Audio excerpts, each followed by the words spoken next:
Hey guys, welcome to the channel. I know this is one of my first videos. This is Michael Kuhlman, and I just want to say thank you for clicking on the video.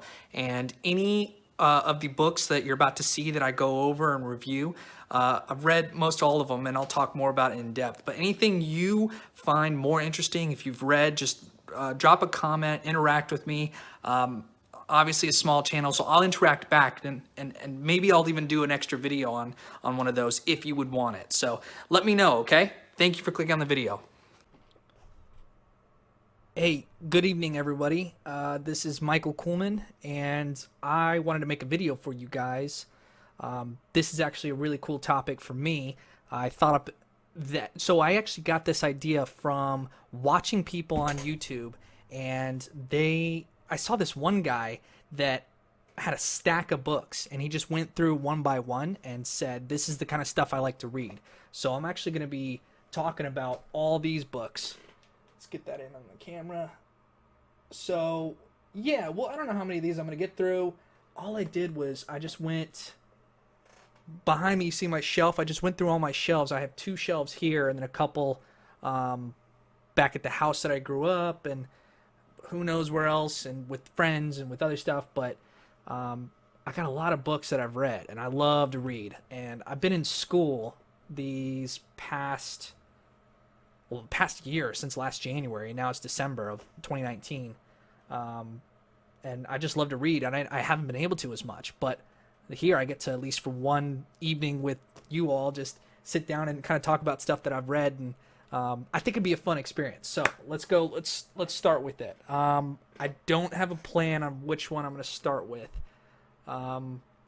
Let's go with an easy one. All right. So I actually read this book in high school, and most of you, if you're from the U.S., will have probably been assigned it, but they had Spark Notes when I was growing up. So Frankenstein. All right, Frankenstein by Mary Shelley. This is a classic, and this is actually probably my favorite classic of all time. Short book. It's like less than 200 pages. No, it's 212, and so surprising. So we're starting off strong. If I say anything like awkward or I screw up at all, that's bad, because I don't have the capable editing video editing skills, so it's just staying in. But I I just am watching myself. I tend to read books by by male authors. I'm a man. I gravitated towards male authors growing up. A lot of fantasy, a lot of sci-fi, and yet this is one of my favorite classics, written by Mary Shelley. So her husband was like a poet, the Lord Byron Shelley, and I've never read anything from him. But I don't know what I like about this movie. Or I actually, that's funny that I say that, because every movie I've seen from Frankenstein, I didn't like the adaptation. I don't know if you have off the top of my head, but this book was just awesome. I loved that it was a story within a story within a story, and so it kind of opens up with the in the Arctic, and a scientist is sort of like a mad scientist is trying to chase down someone, and he describes it as the beast, and he gets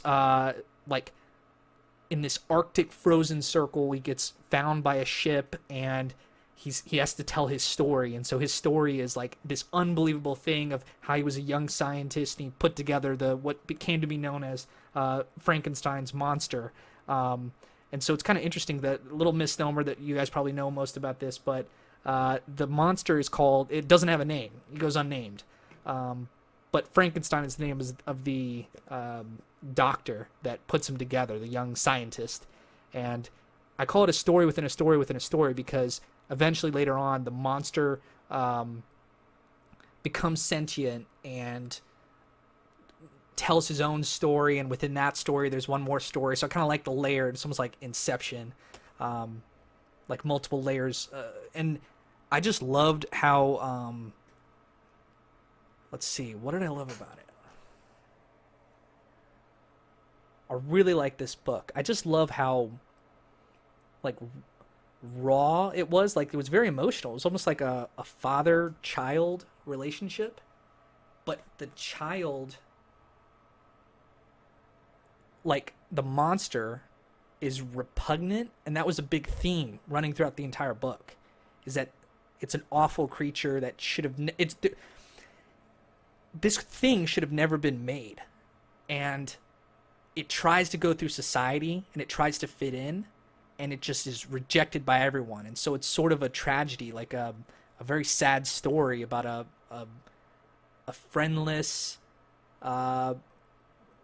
experiencing creature that becomes pretty intelligent and then is driven by revenge. And so it's a super good story. I like gothic horror, really kind of dark stuff. Growing up, I used to do not Dungeons and Dragons, but we'd sit around and do World of Darkness, which was always interesting. It was like with my friends. It was like modern day. What we really liked is we liked watching vampire movies like Underworld and just sort of having an excuse to sit around and roll dice but tell a story. And it always, you know, we were just joking around, and we just did this for hours and hours and hours, because when you're 13, 14, 15, you just got all the time in the world. And so that brings back fond memories. And so that definitely sparked my interest in reading this. I don't expect the rest of the intros or the rest of the book previews to take that long, but man, I love this movie. I keep saying that.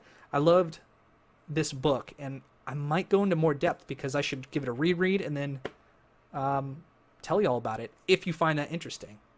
But if you don't find any of this interesting, you wouldn't be watching and you click through it. So that's what I love about YouTube and creating video content. All right, let's talk about this one. This is an okay book, but a really good author. C.S. Friedman, Feast of Souls.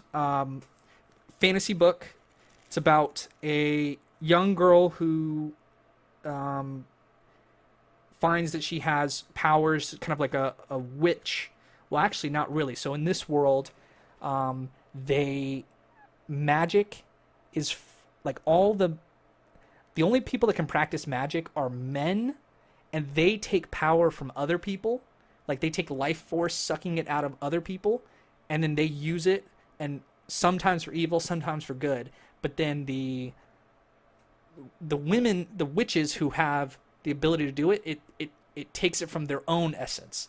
And so it's very male female energy. Men tend to take from other people and use other people's power and sap their other people's energy, and women use it for themselves to provide healing for others. While there's a very sad story of a woman in her 30s or something like that who resembles a very old woman, and she's done so much good around her village that nobody knows about. And her final moments are sitting in her cottage by the fire, and she heals a child, and then that saps the last of her essence, and she kind of dies falling asleep. And it's just, that's sort of the intro. So that's the setting of the world, and our main character is the first female who goes through the transition and becomes a magister, which is, she takes power from others, and she's like super rebellious. And so another female author, C.S. Friedman. What I think is interesting is I actually know a friend of mine, David, growing up, met her and used to do like Dungeons and Dragons with this author. And so that was kind of cool. And then she knew Stephen King, because there's only, at the time, like 2006, I would say, there were only 2009 is when he told me this, is that there were only like 500 full-time authors in the United States. It's like a surprisingly low number. And so they used to go to conferences, and they all knew each other. So she used to like hang out with Stephen King, at least that's my understanding. And so that's kind of like, you know, playing what's it called, Bacon, like Francis Bacon. Is it Francis Bacon? No, he was a scientist. There's 6 degrees of separation, and so that's my 4-degree separation from knowing Stephen King. So I think that's awesome. My friend David knows C.S. Friedman, and I believe that she I believe it's a marketing ploy that her first name is. I don't know exactly. I could do my research, but she goes by C.S. Friedman, so that um, when you just glance on the shelf, I don't know if there's some bias or something like probably me. Fall victim to this bias if I didn't know who she was and get recommended to her books. Is you pass by if you see a female author. Um, kind of an interesting point. I don't know if that makes sense, but yeah. So this book was just okay. There's three in the series. I only read the first one. I really had to convince myself to get through this. The reason I like the reason I picked it up in the first place is because it was recommended to me, but really it's because of this author, C.S. Friedman. She wrote, let's talk about that book. She wrote another series of books that is just awesome. It's these ones. These ones are so good. Black Sun Rising. And this is part of the, let's see, Cold Fire? No. The one before this was Cold Fire trilogy. And no, this one is called Cold Fire trilogy. And so this is the first book. As you can see, it's well worn. I've read this book twice and given it out to people. And man, this book is just so good. So, like, such good world building. This is about, like, this guy on the front cover is a priest of some sort, and like the magic system is really interesting. I won't be able to recall all the details, but I remember just going through.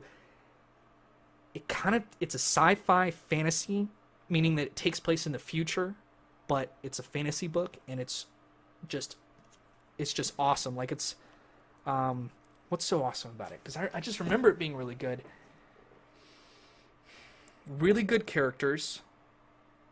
They go on an adventure where they have to, like, go into another dimension, and so kind of the first half of the book is establishing this really good world building with really interesting characters, and then halfway through they have to travel to another, within that world, they have to pass through the veil, and it's like almost like they're going through hell or a different dimension, and it's just unbelievable. It's so good. And then the characters come back for the second book when True Night falls, and then there's a third one,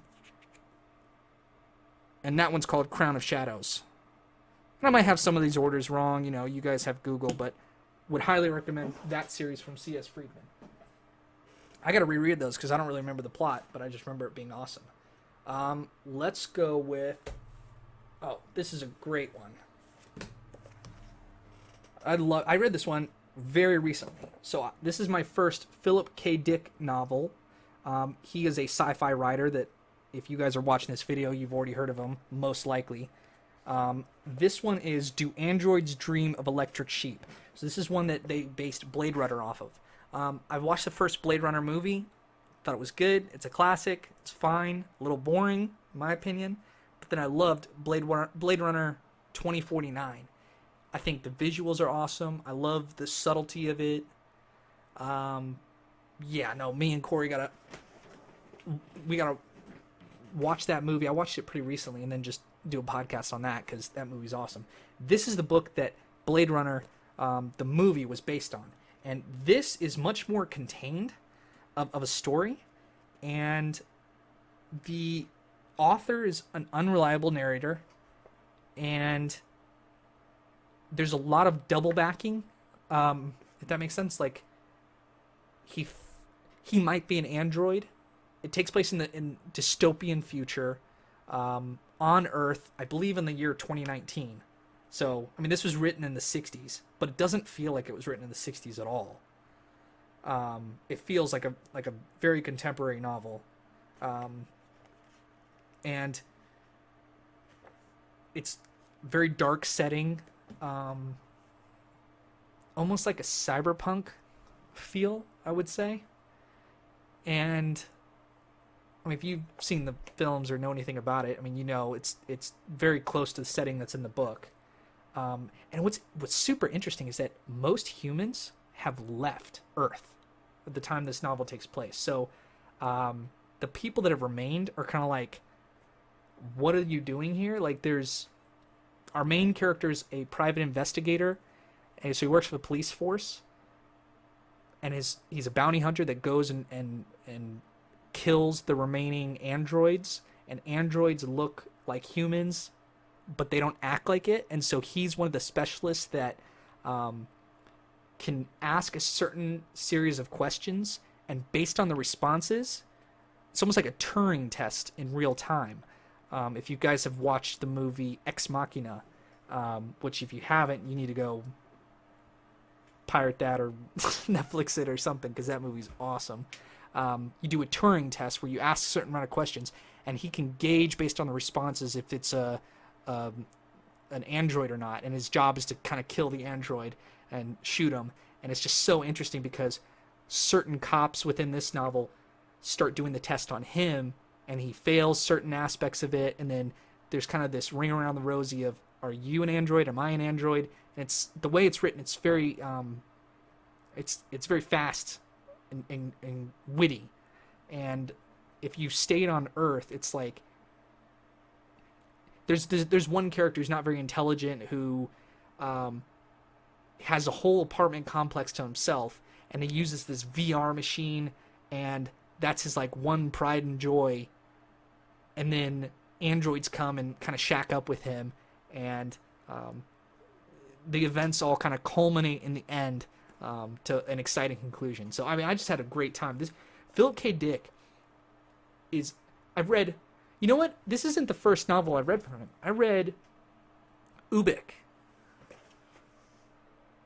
Yeah, Ubik. I'm not going to remember as much, but I read this. We'll just check this off the list. This book is awesome. I liked Do Androids Dream of Electric Sheep a little better, but I'm going to reread this because this book threw me off. Why? For how weird it was. It was just, again, like unreliable narrators. Time is all distorted. He's jumping around different scenes. A lot of it's in his own head, the narrator's own head.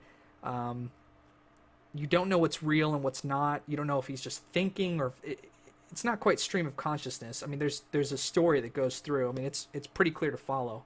But yeah, I mean, this book was awesome too. I'm gonna reread this and give a better update of that. All right, we're gonna keep this a little organized.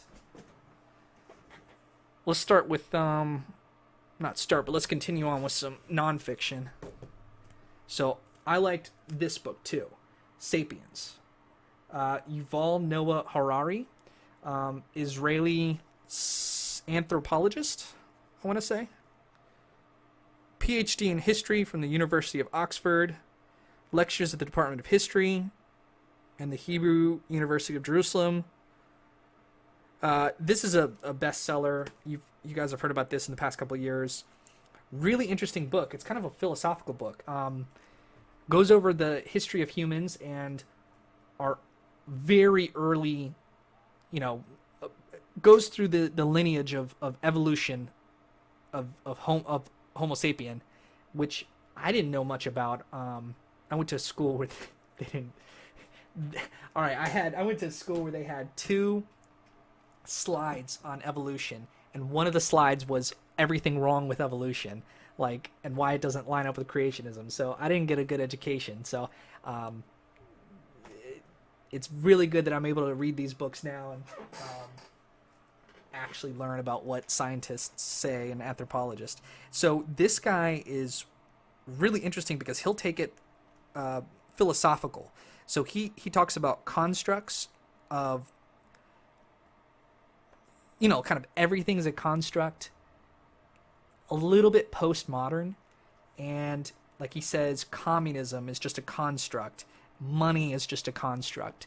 And he goes into more detail and says why it's important for history, but then like the fact that the United States dollar is not tied to a gold value. That's just something, that was a big moment in history where you used to be able to trade into the government a US dollar for a certain amount of gold.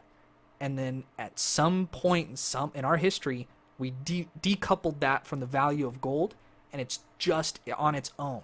And that process of just thinking in concepts has historically, there was a moment where that happened, but for all of civilization, and we moved from sort of a hunter-gatherer society, a bartering society, to civilization where we could trade goods and they had valuations. And so if you're interested in that at all, definitely would recommend reading this. What else? There was one other point I wanted to make. Oh, he makes the claim that not colonization. No, it's when you move from a hunter-gatherer society to a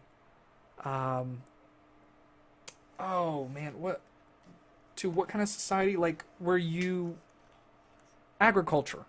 Once you move into agriculture, he talks about how it's provable that if you look at the bone structures of people 100 years before and then a couple hundred years after agriculture started to become large, is that people lived longer and they actually had better lives pre-agriculture.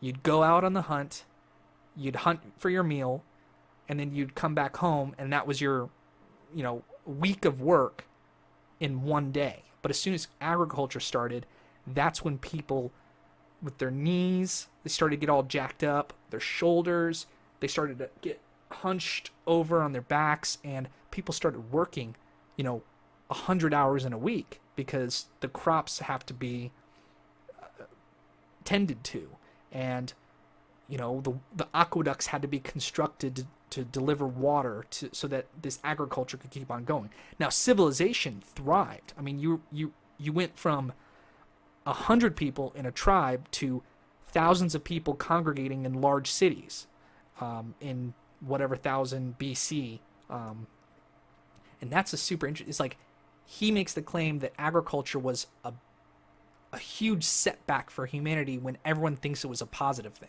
I mean, it got us to where we are now, which he says is a different version of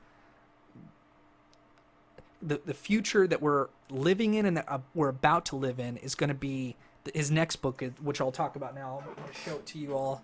It's Homo Deus. And so Homo Deus is the sequel, and I read that one as well. This talks about how in the future, the very near future, people are going to be genetically altering themselves so that the richest people in society will be able to genetically enhance their kids, their children, and they'll always have a competitive advantage over other humans that aren't able to do that. Or we'll develop an AI that produces its own organic, that'll be the continuation. And so whatever that thing is, that's going to be the next level of Homo sapien. It's going to be Homo Deus, which stands for, like, Deus is God. So, God, man God, or God man, which is a really interesting topic. So I thoroughly enjoyed both these books. I learned a lot. And it's good conversation that you can kind of sound smart to other people. All right, let's go with a little bit something more visual, more philosophy. V for Vendetta. This is Alan Moore. So Alan Moore is awesome. He is one of my favorite authors ever. He did this. He did Watchmen, which I've got up here too. I could do a whole video on just V for Vendetta or Watchmen. He did Swamp Thing. What else did he do? Oh, The Killing Joke. Talk about that in a minute. V for Vendetta, very philosophical, talks about anarchy. You've seen the movie. If you haven't, go see it. Book is like the movie plus. Like, if you've seen the movie and you like the movie, definitely read this graphic novel. I was actually assigned this by a pretty like hippie teacher. She was good. She was awesome, but she was kind of like, I mean, who assigns V for Vendetta as like a high school English class? This lady did, and we all kind of liked it. At least I did, because it was, first of all, it's a graphic novel, which is cool. That's kind of what got me into graphic novels. I mean, I was reading Watchmen before that, and I love Sin City. I actually got the big damn book of Sin City, which is like what it's called. I'll grab it and I'll show it to you guys.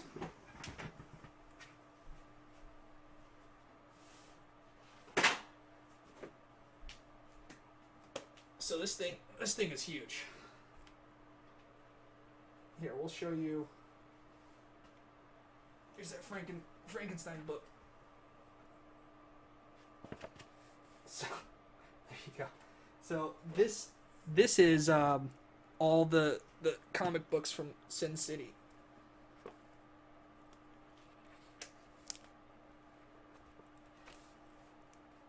And I mean, this is awesome. I didn't want to show this necessarily and talk about it because I am 75% done with it. So I haven't read the whole thing. And what I want to show you guys is only stuff that I've read like fully. So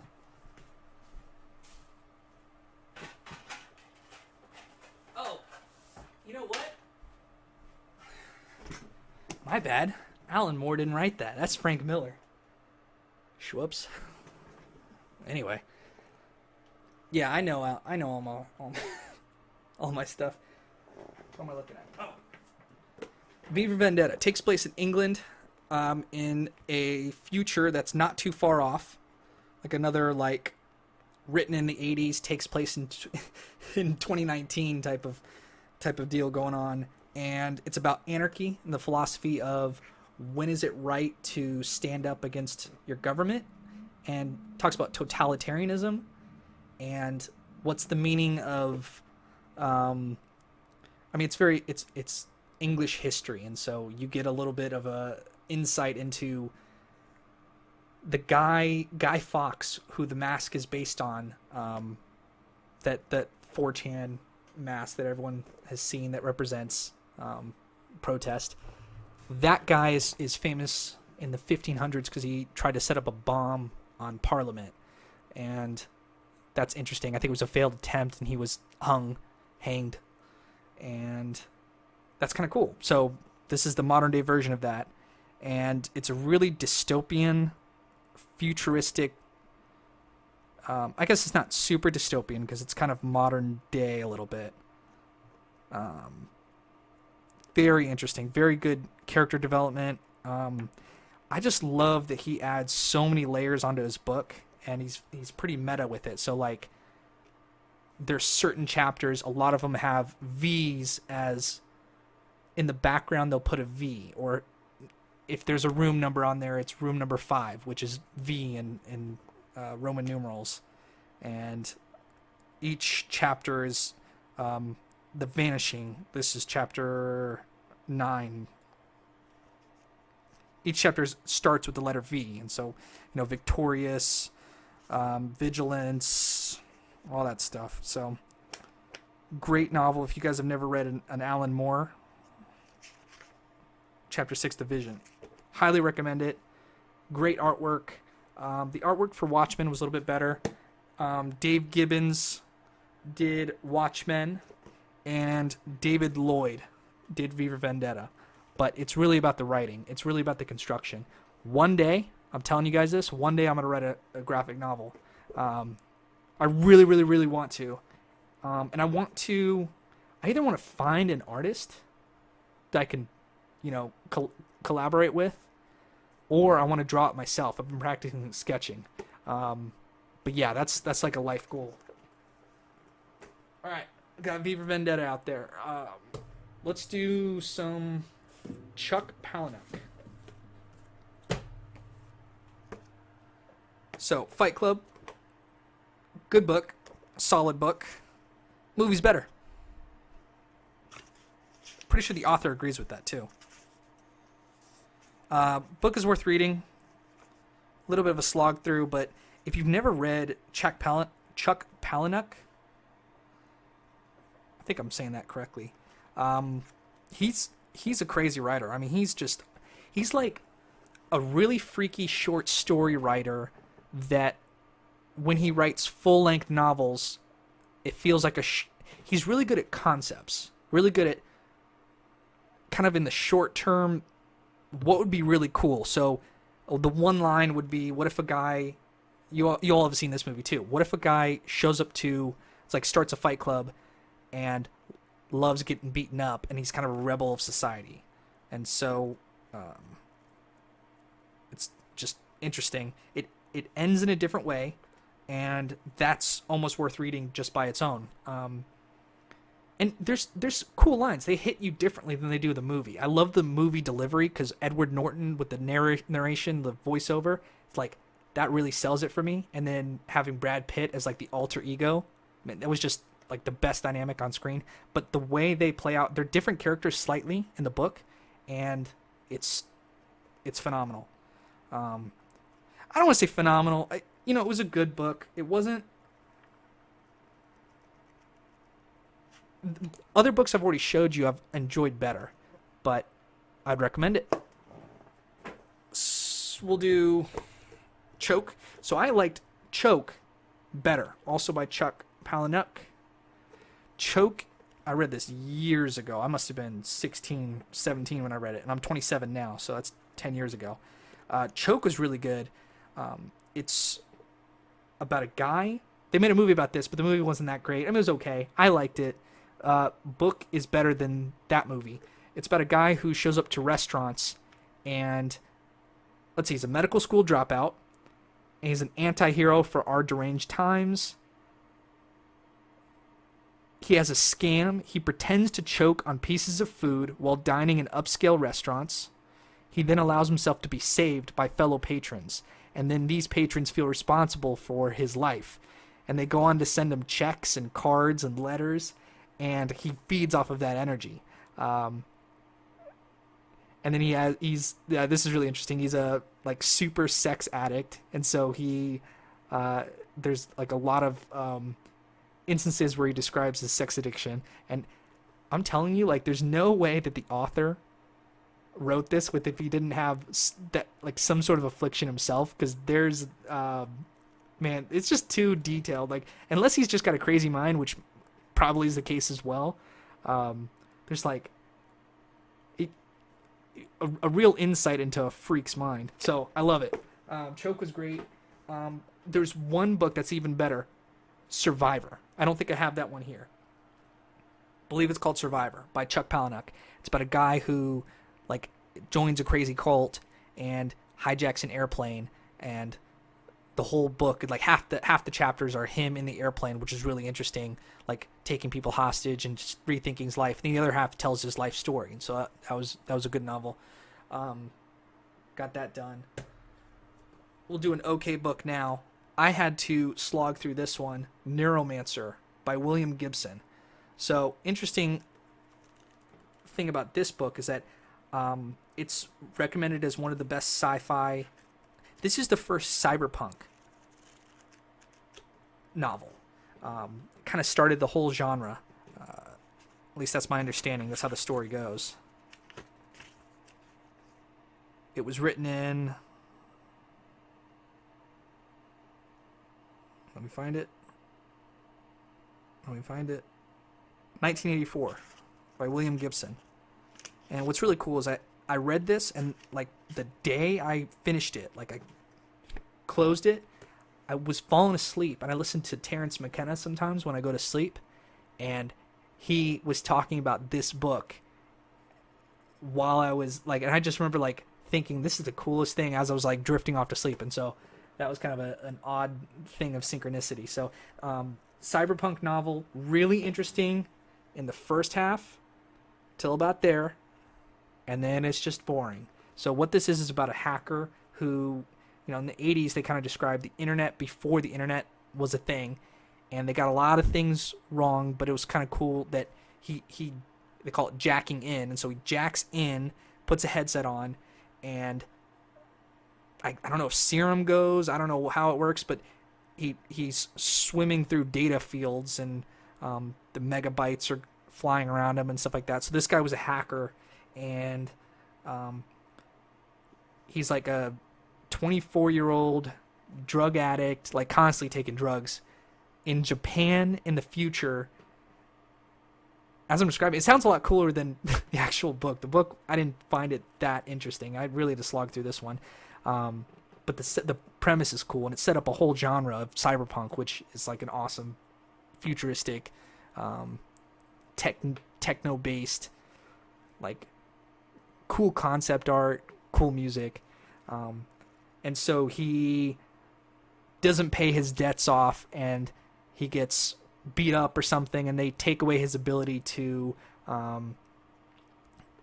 go to jack into the internet, and so he can't hack anymore, and so he's about to like kill himself with alcohol and drugs and stuff. And then this guy comes around and says, if you do a job for me, I'll pay off all your debts. And he fixes him, gives him surgical implants that fixes, and he's able to keep on hacking into the internet. And that's kind of the story of this one. And then more stuff happens. Interesting characters. I love just futuristic Japan. Like, if you guys don't know, go on YouTube and do the Trappin' in Japan. And it's like a playlist of all this like awesome music with late at night Tokyo, just with the people walking around, and somehow this camera is like way above the people, and it's just kind of slow and goes through, and it's just awesome. The lights are awesome, and what an awesome city, and futuristic, and I like it for that reason. But overall, didn't like that novel. Read this when I was in school, like high school, like years ago. Ender's Game. I'd recommend it. It's good. Tried to reread it, and I got bored in the last like 5 months. Read it till the end, because the end is awesome. Really good. Just whole novel sets it up. Sci-fi. Don't watch the movie. Movie sucks. Alright. The Killing Joke by Alan Moore. I almost feel like I gotta double check. Yeah, Alan Moore. Good artwork. Famous. Kind of famous, right? Because the Joker's like a big deal now. They had Heath Ledger, and then the most recent Joker in my timeline, which was Joaquin Phoenix, which was an awesome movie. It was like a 5 out of 5 movie. And look at that at the back. So the Joker's just an awesome character. This novel, it's a very, very small book. Very small graphic novel. I read some of the intro, and it talks about how they got Alan Moore to do it, and he didn't want to do it, and they dragged him into it. It's an ending story for the Joker. So he dies at the end. But the novel is kind of interesting. Overall, I didn't like it. Kind of disappointed by it, because you hear a lot about it. But I don't know why it's so famous. I mean, it feels like a rushed, short novel, but good artwork as I'm flipping through it. Yeah, I'll reread it again, but nothing that great. And I love that kind of stuff, but alright. A classic. This guy's famous. Patrick Rothfuss, Name of the Wind. Great book. Pretty big. 720 pages. 722 pages. This guy's kind of famous because he wrote this book, and then 5 years later he wrote this book, and now it's been 8 years, and the next book is not out. And I think he had like a nervous breakdown or something. I'm not judging, or I'm trying to be dismissive, but I think he had like a nervous breakdown or something, and he's not able to finish his novel. I think the expectations are too large. We're kind of like watching a younger G.R.R. Martin. Is that how you say it? J.R.R. Tolkien? No, the guy who wrote Game of Thrones. which I've read the first one, and I haven't read any of them other one. But then I watched the show. Didn't like the. I mean, the show was good for the first like 5 seasons. I watched till season 6, and then I heard season 7 and 8 sucked, or 7 was good, but then 8 sucked. So I'm not gonna finish it. But this book is awesome.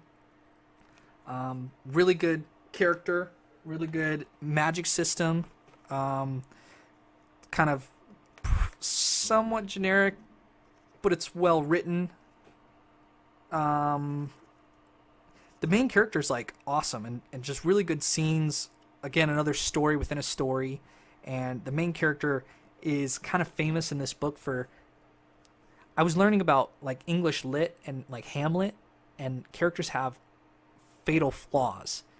And then they have the foil, which is the opposite person that has the strength that they don't have. So they have a weakness, a fatal flaw, and then their enemy is really good at that. This is interesting because the character doesn't have a fatal flaw. I mean, he's just good at everything, and like he gets women, and he aces his classes, and he's a thief, and he's really good at it, and it's just kind of interesting. Like, when's this guy gonna screw up? And kind of 2 books in, a really interesting life goes from almost like a gladiator story, like a peasant to a moving on up in society and becomes a big deal, and super awesome novel.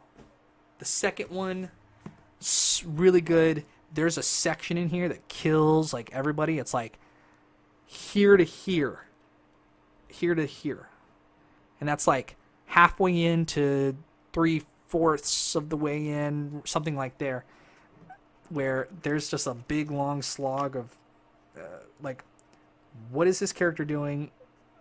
It's almost like he goes into an enchanted forest, and it's like he gets lulled into like poetic sleep, and like it's just like 100 pages of me just like, okay, and then like at the end of it I was just like, what was the fucking point of that?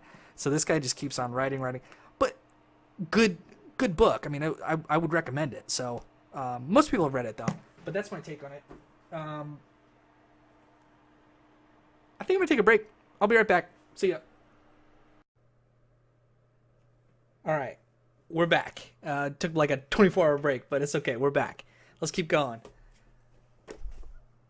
All right, we'll choose this one. The greatest Superman stories ever told. So I don't know where I got this. I think like this was a Christmas present from my parents or something, but it's a bunch of just they selected like good stories or stories that represented like from all the Superman comics going back to I don't know what year, maybe like the 60s or 70s. By the original authors, Jerry Siegel and Joe Shuster. Shuster? Let's see if I can get some context around this, because this is kind of interesting. So, yeah, Superman versus Luthor, originally presented in Superman number 4 in 1940. Holy shit. So this is spanning 80 years. So 80 years ago is when Superman came out. Man, that's just fascinating. That's when the character was created. So this book has certain ones like Superman number 13 from 1941, Superman number 30 from 1944, 1958, 1961, 1972, 1986. Really fascinating. I remember what was really interesting is that, I mean, this just has all the original like Lex Luthor, and I read this years ago. Just love these comic books. They have the April Fool's issue. So they said it was like the night of March 31, and then they show everybody like all the characters like going to sleep, and then the implication that they don't say is the next day all this crazy stuff happens, and it's because it's April 1, so it's April Fool's. And you had to figure that out, and you're like, why is all this crazy stuff happening? And that was included in this edition. And then they had, I'm not sure if it was in this issue or another mini issue I had that came with a poster, but it was the death of Superman, and that was really interesting, because like he fights, oh, who did he fight that kills him? It was in the movie. It was in the Zack Snyder movie. I don't know the bad guys. I'm not like read up on my history, but was it this guy, whoever that guy is? If you guys know, and like say it in like the comments, and I'll interact and I'll look it up or whatever. And but anyway, I forgot his name, but he kills Superman, and I don't think it's at the end of this one, but it's at a follow up that this was with. Like this came in a package with another smaller issue of the death of Superman. And that was really cool, really interesting. So yeah, we read that one. Oh, let's talk about one of the best sci-fi series of all time. And if you guys know anything about sci-fi, you've probably read it or at least seen it on lists and stuff. And where is the other one? I want to show you. So I don't have the second one. No, I'm lying. I don't have the first one. This is the first one. This is the sequel. But here's 3 books in this series. So it's the Hyperion Cantos by Dan Simmons. This is awesome sci-fi. This is the benchmark that they should hold all other sci-fi to. I mean, this is one of the best series. Again, recommended by my friend David, that I mentioned earlier. This is the gold standard. Great, great, great, great book. This is the second one, The Fall of Hyperion. The first one is just called Hyperion, and the world building is amazing. It was written in the 80s. It's very futuristic. Humanity is spread across many, many, many different worlds in the hegemony, and there's a leader. They call it the CEO. Gladstone, I think is her name, and there's a mysterious planet called Hyperion, and 6 travelers. It's sort of an allusion to the Canterbury Tales. So that's a classic literature from 1400s or some shit from England, and they have like the knight, the priest, the bard, almost like a Dungeons and Dragons like group that all get together, and it's 6 people and they all tell their tales, and that's how that goes.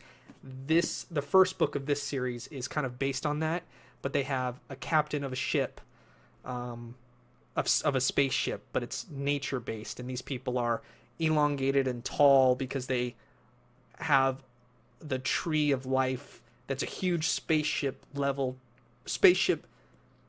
sized tree, and it's organically run by these people. They're almost like a druid a little bit, but it's futuristic, and he's the captain of a ship, and so he shows up.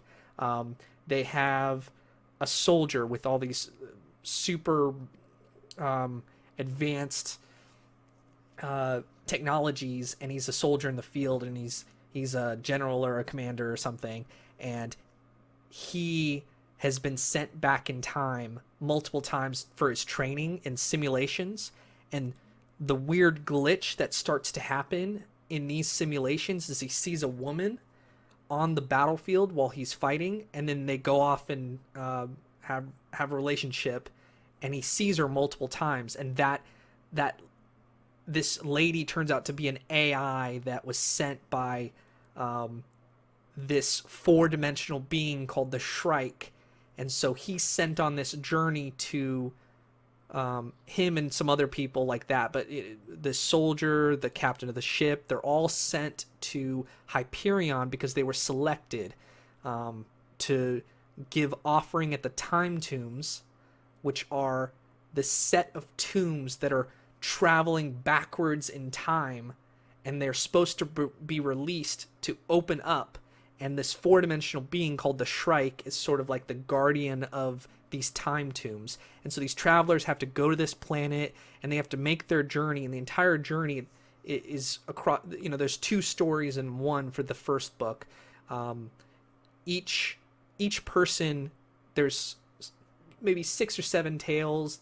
Each tells their story, and then in between their stories being told, it's the actual journey of them going to the time tombs. And so the first book leaves off there. The second book takes place after that. That is actually the Shrike right there. And so that's a 4-dimensional being that is very mysterious and is involved with their lives.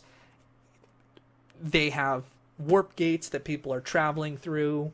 I think are they called warp gates? They're like people going to work in other planets. They step through the portal and they appear in another planet.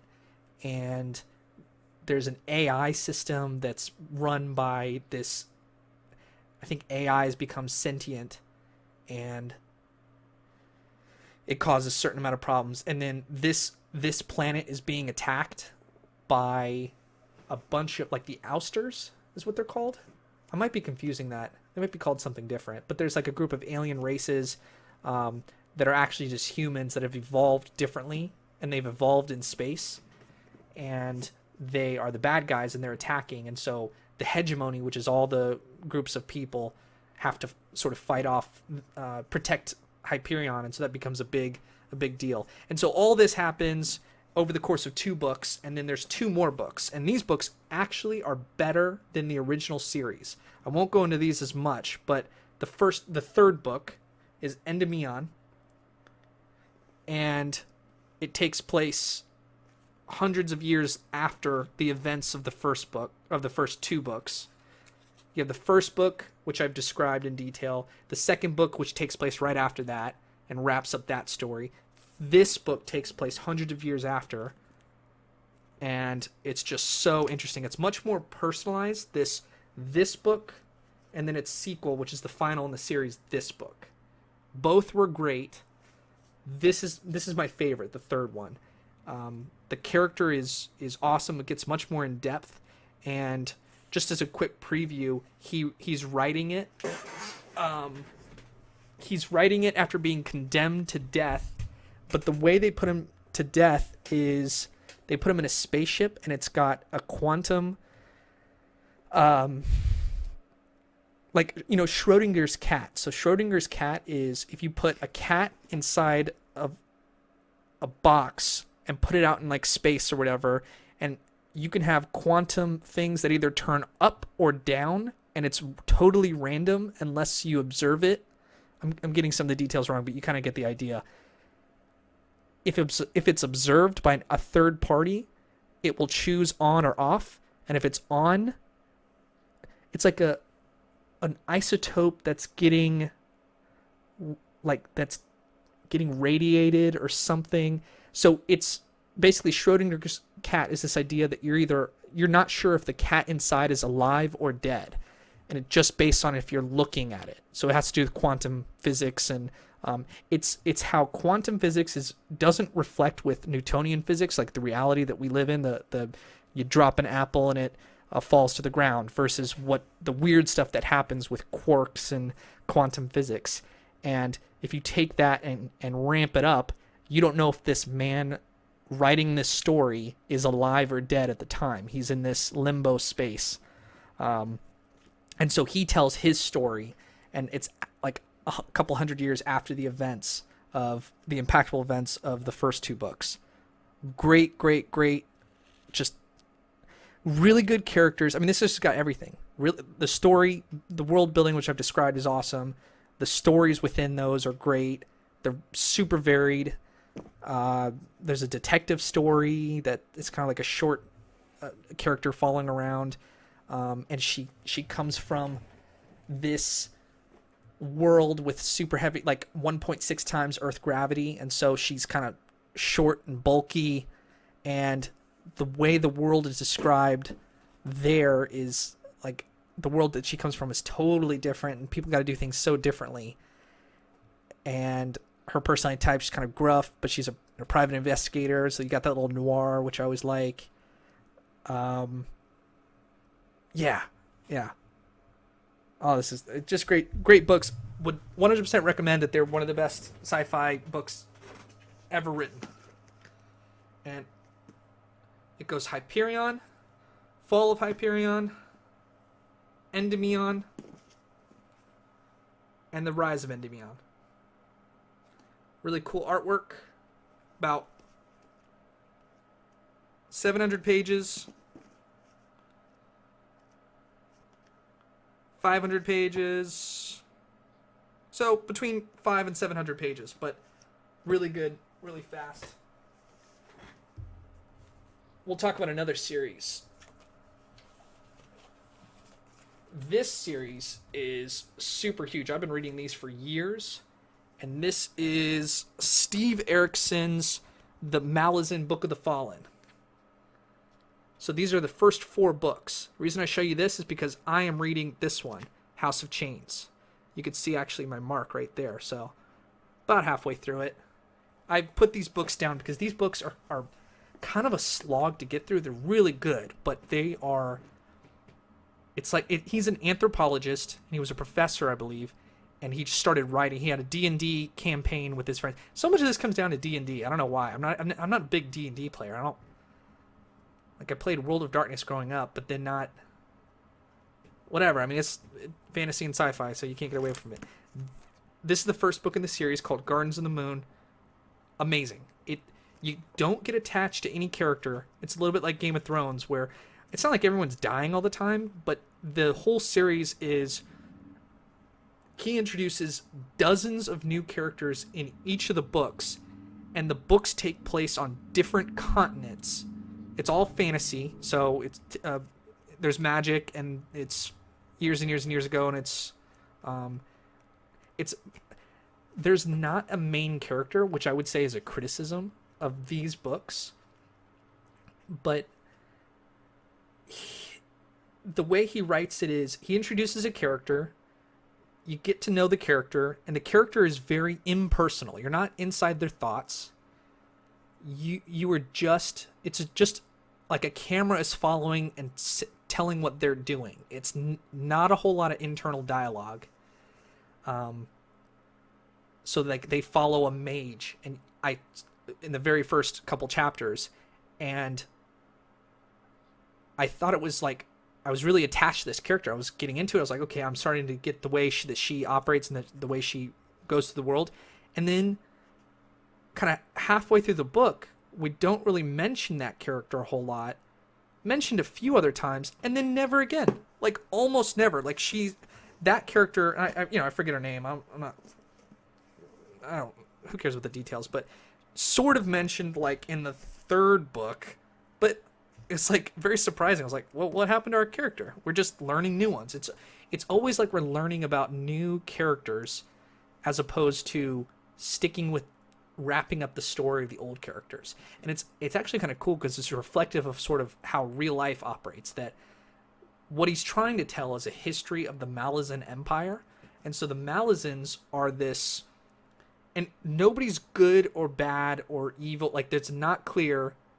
Everyone does good things and bad things, and there's some characters you like because they're a little bit better than others, and there's some that just seem not evil or bad, but just they're I see why they're doing this. Like, there's one really gruff character in the 4th book, the newest book that I'm there's 10 books total, but the one I'm reading, and he seems to be doing lots of gruff stuff, but he's just kind of like almost like a barbarian, and he comes from a very like half ogre tribe, and those people just he doesn't view human life as important, and so he just kills lots of people a lot. But that's, if you follow the character and how he grew up in his tribe, like, this is how he should operate, this is how he should do things. So it's kind of interesting in that way. A lot of these books are, in this first book is really interesting. The hook that gets everybody in, it got me in, was a floating fortress comes down and interrupts a battle that the Malazan Empire is trying to take over a city. And the Malazan Empire now has to focus its attention on this floating fortress that's run by this... not a human. It's like a non-human race. Like they're sort of like high elves is how I think about them. It's really difficult to imagine what all the races look like. Like there's an undead race, but there's four or three different types of undead. They're like skeletons that they can travel through the ground and they turn into dust and they're thousands of years old. And some of them can cast magic. And then there's another race that's like high elves and there's another one that's like dark elves that they sort of are very tall and have like blue skin or dark skin, but then piercing white eyes, and like white hair. And so the leader of, I forget what his name is, but the leader of this like comes down and tries to make a truce with people, but he's very political, and so he's playing both sides off each other. And all this happens. It follows generals in the of the Malazan army, but it follows different. Like Whiskey Jack is the leader of the army. It's like the 37th Brigade or something, and so it follows just his troop, just his small group of, I don't know, like 20 or 30 people. And so they're sort of they represent the Empire, but they're not, like, they do their own thing and they're trying to play the politics game with the mages. And the mage finds herself in a situation that's very different from like she casts a spell or something and she gets sucked into an alternate dimension, and then 2 books later she pops out on a different continent, and then she's part of a puppet. Like she becomes like attached to a puppet, and then a different mage has her carried around. Yeah, I know I'm getting some details wrong. If you guys have read the books, I'm totally butchering it, but I'm trying to communicate what I remember about it and why I liked it and what the interesting part about these books are. I mean, they're just radical and crazy, and they're just so methodical, and like it's like reading a history book of another civilization. It's really in-depth world building. I mean, no movie can get close to the amount of detail that's written in just this first book, which I liked. What I think it's the best so far. I mean, maybe the second book might have been better, but books 3 and 4 have been much longer, much more broad in their scope, and much harder to follow for me. So that's the first one. Is Gardens of the Moon. Takes place on the continent Genebakis, and outlines the Malazans trying to take over a city. The city is called Pale, I believe.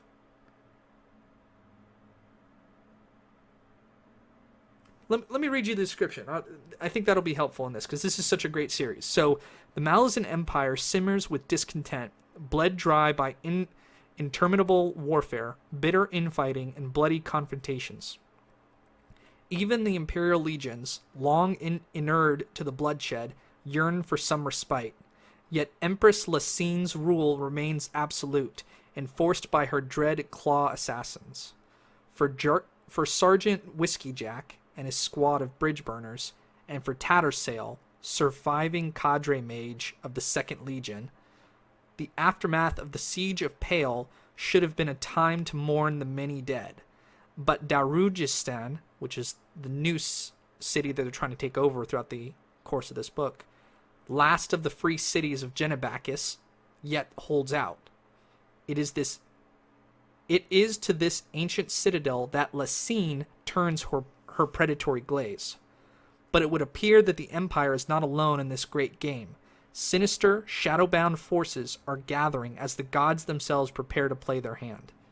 And that last point is an important point too, is that they have a whole set of gods that interferes somewhat with the world. And so most of this takes place in the humans and the other races and their fightings and dealings with each other, but then other races have access to higher orders of gods. And so like the god of death and the god of chance come down to the world, and they open up a gate, and like one character gets killed. He's a prince or something, and he gets killed, and he has to go through the god of, I believe it's the god of chance, or maybe the god of death, and he has a dialogue, a discussion, and then he ends up coming out, and now he's the prince of death, and so he's sort of lined up with that, and that was really interesting, and so his character has significance later on, and there's a rich history, like thousands of years, sometimes hundreds of thousands of years old, that they tell the certain gods that are sort of myths, that what they do and how it affected people, and curses that they set that show up thousands of years later into the story now, and they give you that background so that you have of what occurred now. And so if you're trying to read a book like this or a series like this, it is going to take you years, and it's really in depth, and it's worth it. I mean, it's good, but you got to have some time. That is just the first book. The second book is Deadhouse Gates, which takes place on another continent, and it revolves around. Let me read it and then say a few more words on it. So, in the vast dominion of 7 cities, in the holy desert Raraku, the seer Shaik and her followers prepare for the long prophesied uprising known as the Whirlwind. Unprecedented in size and savagery, this maelstrom of fanaticism and bloodlust will embroil the Malazan Empire in one of the bloodiest conflicts it has ever known, shaping destinies and giving birth to legends. Set in a brilliantly realized world ravaged by dark, uncontrollable magic, this thrilling novel of war, intrigue, and betrayal confirms Steve Erickson as a storyteller of breathtaking skill, imagination, and originality, a new master of epic fantasy. It follows a leader of an army who's been recruited by the Malazan Empire to travel around and fight them off. And the way they take over new cities, there's kind of like 4 instances in this large book, 828 pages, and there's kind of 200 pages dedicated to each campaign in the army. And it's really interesting, like battlefield tactics, and of course they follow characters that are outside the circle related to the army, but they have different ways of viewing. Some are for it, some are against it. There's one guy from the first book who travels across the sea to this continent, and this takes place after the events of the first one, like pretty immediately after. And this one character is going around, but he has different, like he has to deliver a book of the dead to a different group of people, and that causes a big significant thing to happen, which I still don't know about, but that's going to have events later on. I read a little bit about it online, and so that's kind of cool. And then they had a girl was put into mines. She was punished for something, and she becomes this seer and the leader of that undead race from that I've already described. And so she has a follower, and then I think that turns out that the Empress Lysine put her claws, which are her bodyguards, to protect this girl because she's going to become the leader of the rebellion. And so the Empress is sort of playing both sides of her army and then the rebellion against the army on each continent. And it's very mysterious and hard to put together, but that's that book. I enjoyed the second book. I don't know if I enjoyed the first one or the second one more, but they were both great. The third book, I don't remember much of because I didn't like it that much. If you guys skip through this if you don't like it. I mean, if you're listening, then you're enjoying it. I'll read off the back of the third book. The ravaged continent of Genebacus. So they went back to the first continent from the first book, and that was kind of cool because the second book and the third book, I believe, take place at the same time, which are both after the events of the first book. So we're going back to the first continent. The ravaged continent of Genebacus has given birth to a terrifying new empire, the Panian Domain. Oh yeah, I do remember this. Like a tide of corrupted blood, it seethers across the land, devouring all. In its path stands an uneasy alliance. One Arm's army and Whiskey Jack's bridge burners, alongside their enemies of old, the forces of the warlord Kaladin Brood, Anomander Rake and his Tisti Andi mages, and the Revi people of the plains. But ancient undead clans are also gathering. The Tlan Imas, which are the undead people, have risen, for it would seem something altogether darker and more malign threatens this world. Rumors around that the crippled god is now unchained and intent on a terrible revenge. So somewhere in the first two books, the crippled god, which is this super uber powerful god, was unchained, and so I think that's the culmination at the end of book 10 that is the big thing they're all going towards. Marking the return of many characters from Gardens of the Moon, the first book, and introducing a host of remarkable new players, Memories of Ice is both a momentous new chapter in Steven Erikson's magnificent epic fantasy and a triumph of storytelling. I didn't enjoy this one as much because it was just too long. It was 920 pages, but worth reading because it's just an epic and it's great. And I actually am enjoying the fourth one. The fourth one, House of Chains, this one's been great so far. Haven't read it in about a year and a half. That marker's probably been there for a year. Because it's so long, it's so dense. There's a lot of just the mechanics of reading these types of books is you have long stretches where it's a lot of information but not a lot happening, and then we switch characters, and it's like, I don't have faith that we're going to resolve that in this book or in the next, like, if I'm reading this over the course of a year of my life, I'm not sure I'll get to the end of that in 4 months, so am I going to remember it? So it's sort of hard to stick to it, if that makes sense. I'm going to have a tough time rereading this. As I'm talking about it, it makes me want to read it, like continue on.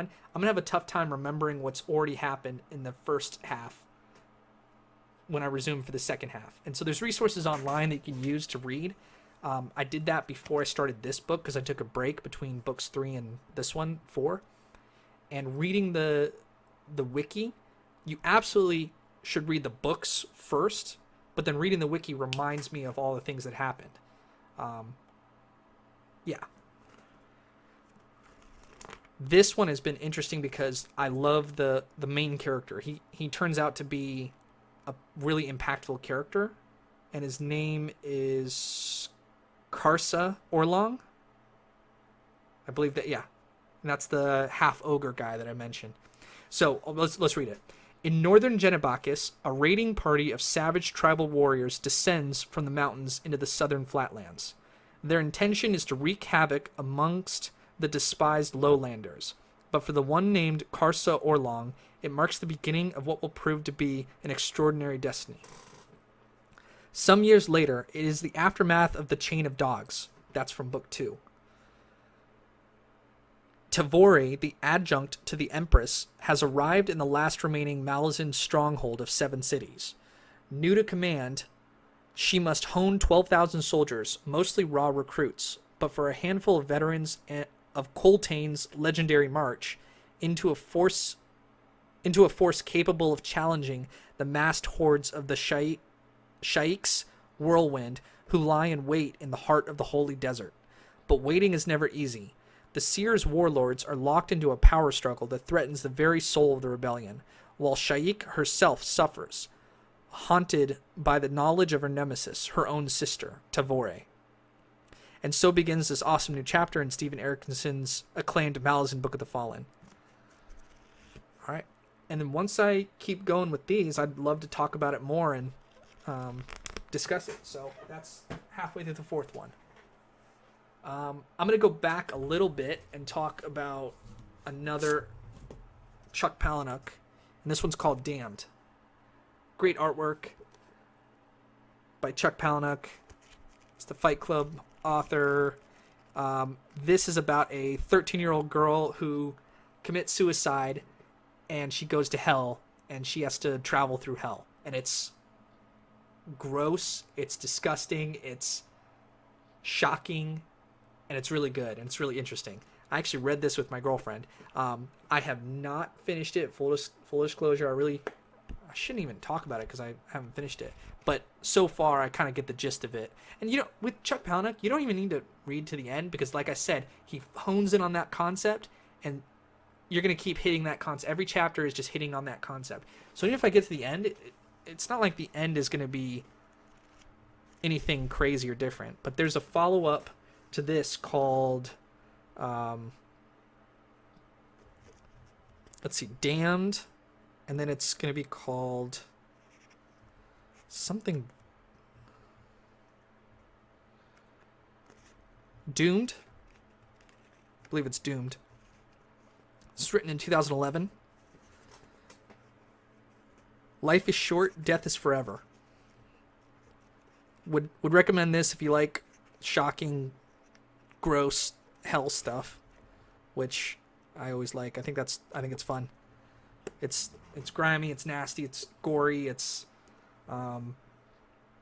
Madison is a 13-year-old daughter of a narcissistic film star and billionaire.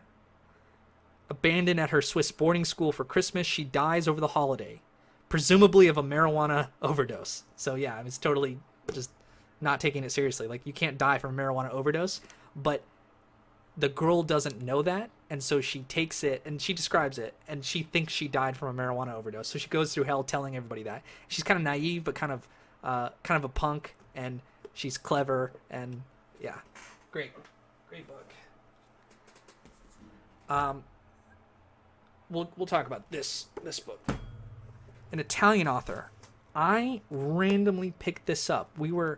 My girlfriend and I were in Toronto, and I just wanted to visit Canada. I'd been to Quebec one time, and then I went to Toronto. We went to a bookstore, and we spent like 2 hours just looking at books, and I just had to make a decision, so I just grabbed this one off the shelf. Turned out to be a really good decision. I'm not sure what prompted me to do it, but it's called Boredom by Alberto Moravia, and this book is reading an Italian author is very different from an American author. Laid back, interesting world. It kind of takes place in like the old world of Italy. And by old world, I mean like the 40s, 50s. It was written in 1999. Wow. No, first published in Italy in 1960. Okay, 1960. But this version was 1999. And it's about a young man who's bored of everything and kind of discontent with life. And boredom is a little bit of a misnomer. It's kind of a translation, not error. And I read about it in the introduction, but they didn't know what to call it. In Italy, it's kind of this sense of restlessness, of I want to do more. So he describes it as, it's like you have a blanket that's too short to cover your arms, because when you pull it up, it leaves your legs and feet exposed. And so whatever that is, you're trying to pull it down and pull it up, and then it's just unrest. And so really taps into that feeling of, what is wrong with my life? Like, there's something not right, and I just feel uneasy. And so the author the main character calls it boredom. And he falls in love with a girl who's, she's like 17, and he's in his, he's a failed artist.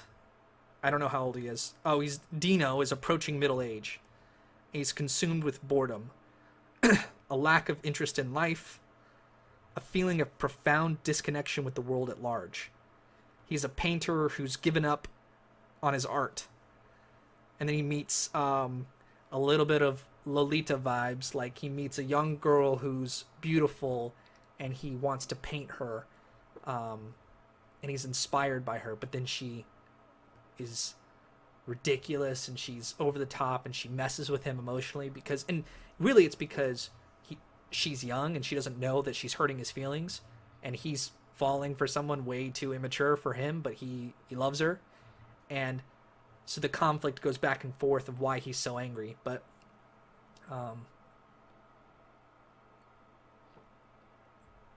really, really interesting because it describes, Italy in the 1960s. The set is fascinating on its own, and it just takes its time. It's good prose. It talks about a scene in depth, and so how he opens the door and greets this girl and her family, and starts to give her lessons and has her come over, and how they fall in love, and it was really good, well written. I mean, it's totally not appropriate for like nowadays. Like, I mean, middle-aged guy, but Italians. This is one thing that I think separates Americans from Europeans, is that Europeans, it's a lot about and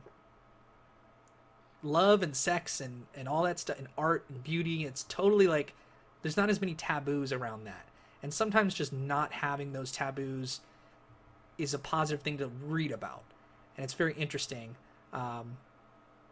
It'd be tough to make a movie about this, but it's a good story because it's not even about the relationship itself. It's about how he views life, and they have a falling out, and he has issues with his mother.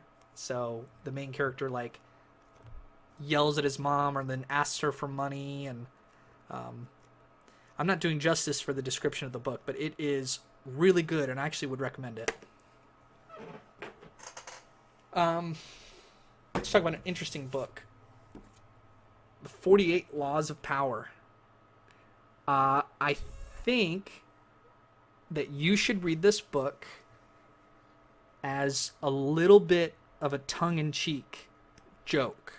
It's because it's pretty serious, and it's a book where you can pick it up and read a chapter easily, and then if you don't like it, you could skip 3. Like, it's 48 laws, and so you just read a different law. And I'm gonna tell you what I mean by this. So let's read through a couple of these. Law number 1: never outshine the master. 2: never put too much trust in friends. Learn how to use enemies. 3: conceal your intentions. 4: always say less than necessary. Yeah, I don't do that. 5: so much depends on reputation. Guard it with your life. Court attention at all costs. Get others to do the work for you, but always take the credit. Create compelling spectacles. Think as you like, but behave like others. Stir up waters to catch fish. Disarm and infuriate with the mirror effect. Never appear too perfect. Assume formlessness. Discover each man's thumbscrew. Control the options. Get others to play with the cards you deal. Play to people's fantasies. Play on people's need to believe, to create a cult-like following. Use the surrender tactic to your advantage. Transform weakness into power. Concentrate your forces. This is a book that managers, it's recommended to high-level business people, and a lot of it's right. I mean, a lot of it is, you should be a good person. Like, this is not advocating to be evil throughout the world. And I know some people in the workplace that have utilized tactics like these, and like, I mean, you could argue that our President Trump like uses a lot of these really like masculine tactics that they cause more harm than good. But there is something to be said about reading famous people from history, because that's what the author does. He names the law, tells the rationale behind it, and then uses figures from history who have done it and then not done it. So like, he'll talk about how Napoleon used this tactic of this law to great success. And it's a good history book. It's a good history lesson. And I think even if you don't practice what this is teaching, you should be aware of it and then learn how to guard against it. And it's also take a little bit playfully. Like, he kind of just says it's a Machiavellian approach. And so Machiavelli was this Italian, was it Niccolo Machiavelli? I don't know his first name, but he was an Italian like politician in the Renaissance period, the 1700s, 1800s. And I get so many facts wrong, guys. You have Google, you double check all my facts. I'm just going off memory, and I like to talk about concepts, not just, we'll play fast and loose with the facts. as long as we're getting to an important point. So this guy kind of wrote a manifesto, and they call it Machiavellian nature. And Machiavelli, as it turned out, I think it was all discovered to be sort of tongue-in-cheek, like all sort of a joke, that he says you have to control the room and manipulate people to get what you want. And you could say that Washington, D.C. in today's day and age is very Machiavellian in the way they do things. But yeah, this is a fascinating book. I mean, it's a perfect book when you're like 20 years old, a young 20-year-old man trying to get into like take business classes. This is like an interesting book. I mean, it's kind of fun to think about. How would I do some of these things? But not over the top. Don't get crazy. But like I went through and highlighted throughout the book. Yeah, just highlighting stuff. And so let's go through and see anything that I've highlighted that'd be interesting. Men are more ready to repay an injury than a benefit, because gratitude is a burden and revenge is a pleasure. So Tacitus, 80:55 to 120, said that. I don't know who that is, but a person who has something to prove will move mountains for you. That's true. I mean, that's how reality works, right? Hide your intentions not by closing up, with the risk of appearing secretive and making people suspicious, but instead by talking endlessly about your desires and goals, not just your real ones.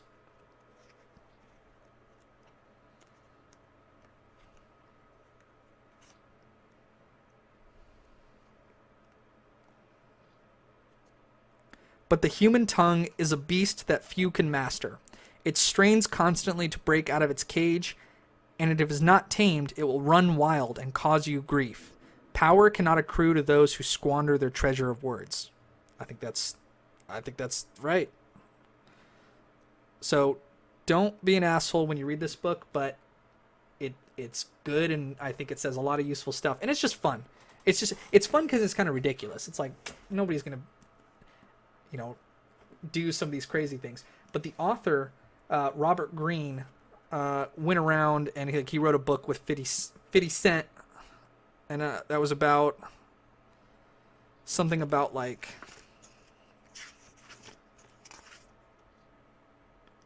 maybe he wrote it after this and I just watched an interview because I don't see anything on it, but it's like he was talking about like prison culture and why with such violent people, I mean, prison's not a good place, but why it works the way it does, and what that, if you kind of remove, it sounds bad, but it's just a case study. If you remove like women from, I don't want to call it the workplace, but kind of the place where things are getting done and deals are getting made, and you have all these men and raw testosterone and energy, how do things get along where, I mean, only a couple people are getting killed, but it's not like complete chaos unless sometimes it is, and then why that happens. And so he wrote a book like that.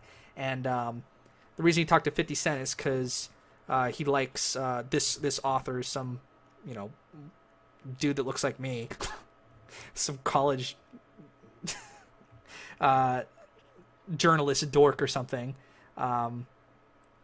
was interested in that, and he felt it was more real than the reality that we kind of currently work, the American corporate culture workplace of white collar.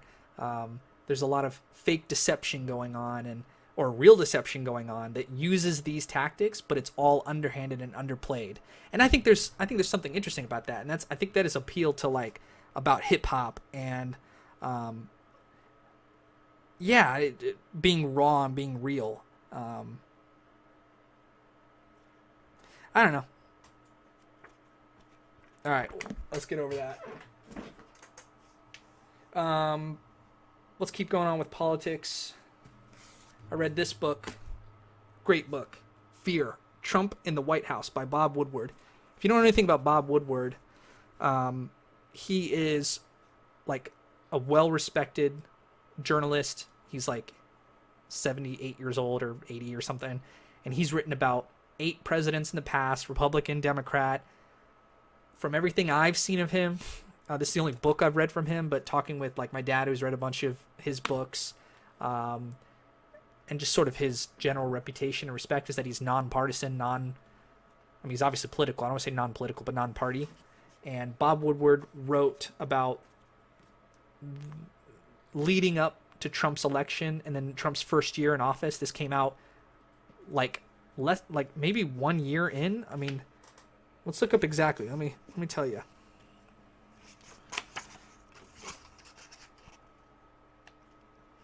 So this came out in 2018. And Trump was elected in 2016 and then took the oath in 2017. And this came out, I remember, pretty early on. And so, like he talks about, the book opens up in the prologue in September 2017, in the eighth month of the Trump presidency.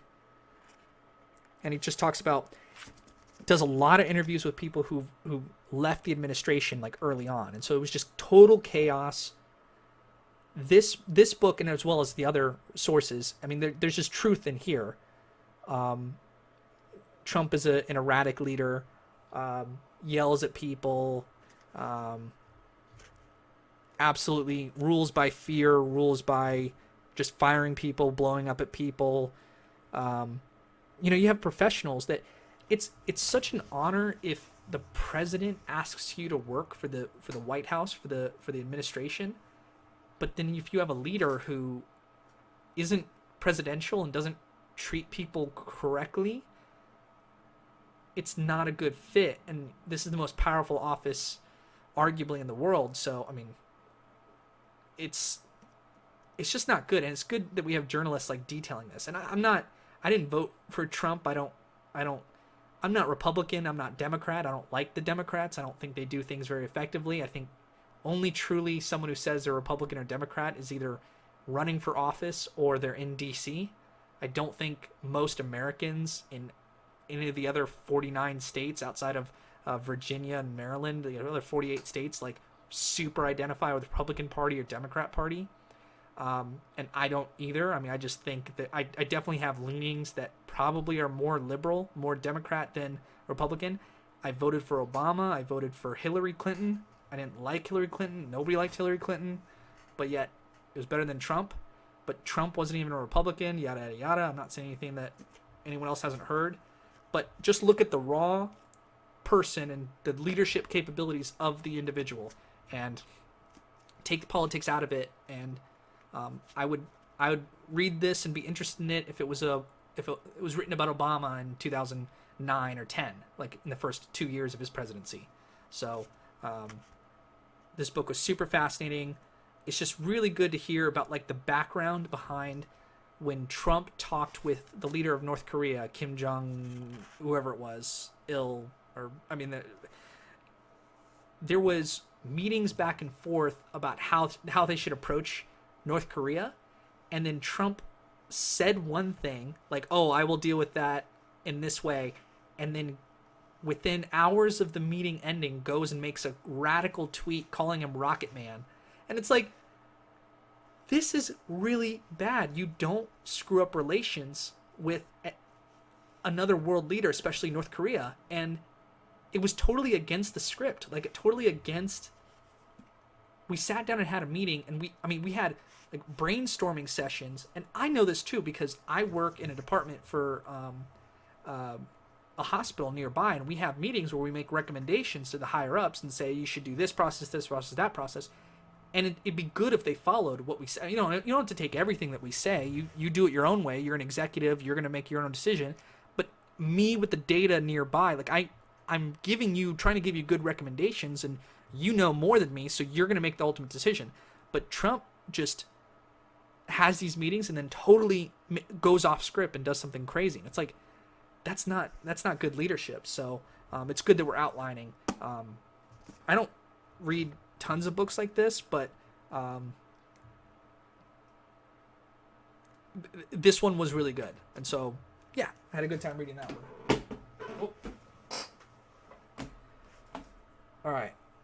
Hopefully I don't get in trouble for anything I'm saying. We're getting crazy here a little bit. The last couple, and I want to end with one of my favorite books. I read most of this, His Final Battle, about arguably our best president of all time, Franklin Delano Roosevelt, FDR.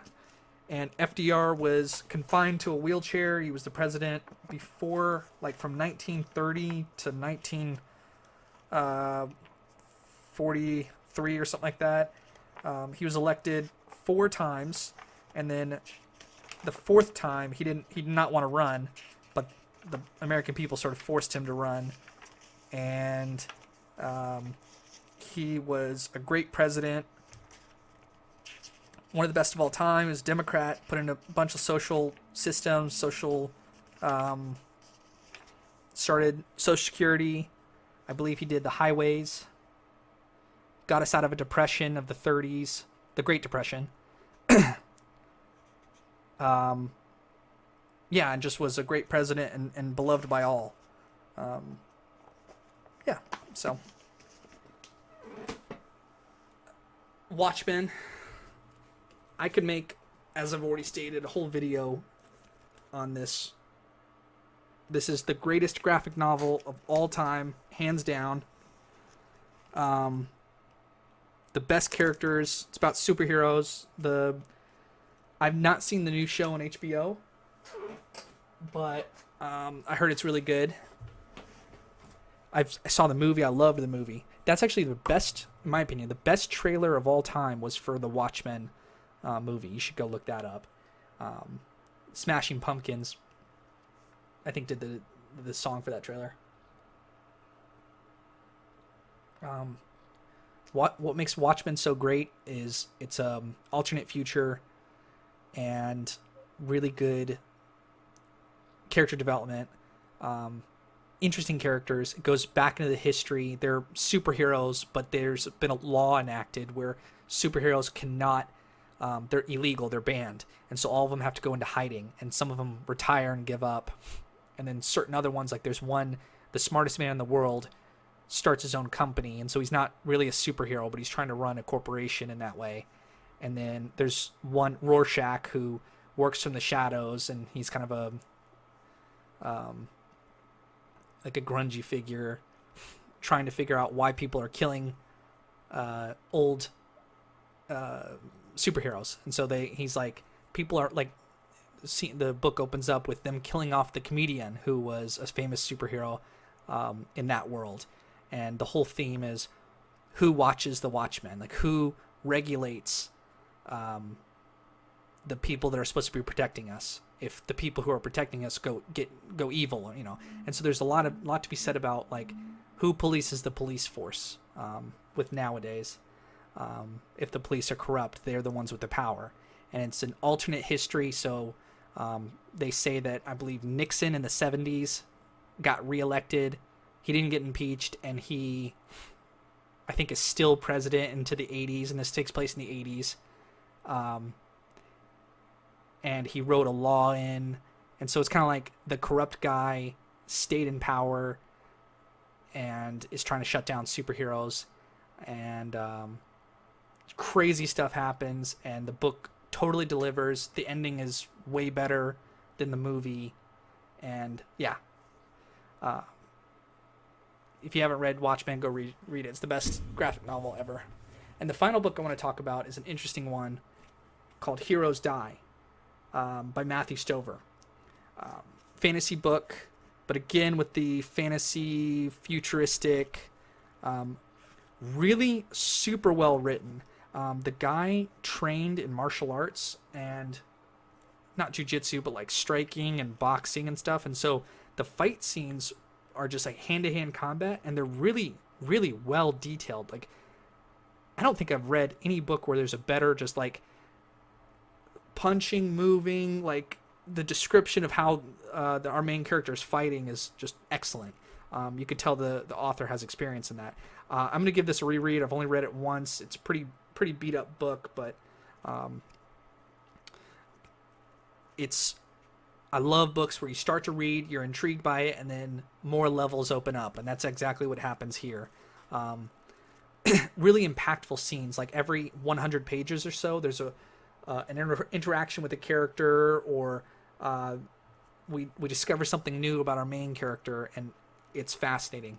I don't want to spoil it too much. Like if you read it, about 150, 200 pages in, you realize that this guy is, the book opens up in a fantasy setting where he goes in and tries to kill, in a castle, and tries to kill the king of the castle or the prince or something. And then 150 pages in, we sort of realize that what this character actually is a famous actor, and he's in a simulation, and people get to tune in from the future world and live behind his eyes. And so what he does is try to make the most exciting thing possible, for in this fantasy world as an actor, a paid actor. And he's putting on a movie, a display, almost like Gladiator, but you get to be behind the eyes of the gladiator as they're trying to move up the ranks. And then there's a woman that challenges him, and then he can't figure out if she's an actress or a real person within the game. And so there's multiple layers. The main character is a macho man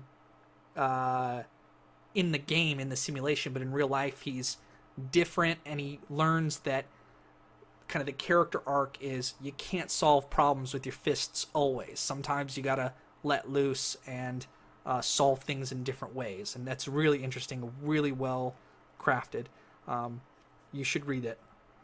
So yeah, okay, that's it, guys. Hey, I'm gonna do a quick video at the top, but I want to interact with anybody who's sat here and watched throughout all of this, or clicked through and seen this to the end. If you mention to me through the comments or contact me in any way, I would love to either talk about these books or give a more detailed, in-depth review. I could give these a reread and provide that if it would be valuable to you all, because that's the reason I'm doing this, is sort of to make that and kind of run it like a business. So I appreciate if anyone's watched this, and hopefully I've been interesting to you. So I get something out of it too. I love just sharing this and making this, and I plan to do it much more. So all right, guys, see ya.